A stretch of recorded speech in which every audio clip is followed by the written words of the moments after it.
या माणसामुळे आपल्या देशाला मिळाले हे राष्ट्रचिन्ह. कसं काय?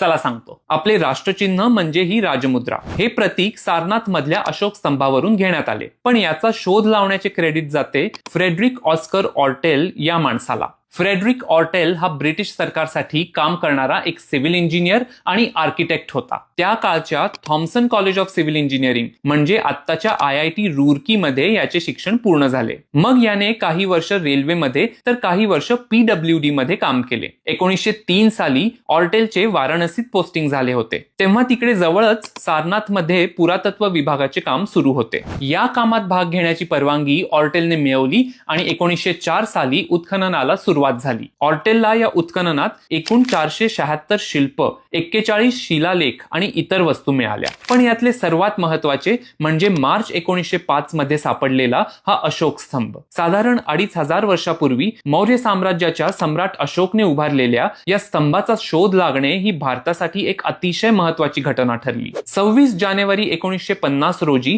देशाच्या पहिल्या प्रजासत्ताक दिनी हे राष्ट्रीय चिन्ह म्हणून स्वीकारण्यात आले. पुढे जेव्हा फ्रेडरिक ऑर्टेल रिटायर झाला आणि पुन्हा इंग्लंडला गेला, तेव्हा त्याने त्याच्या घराला सारनाथ हे नाव दिले.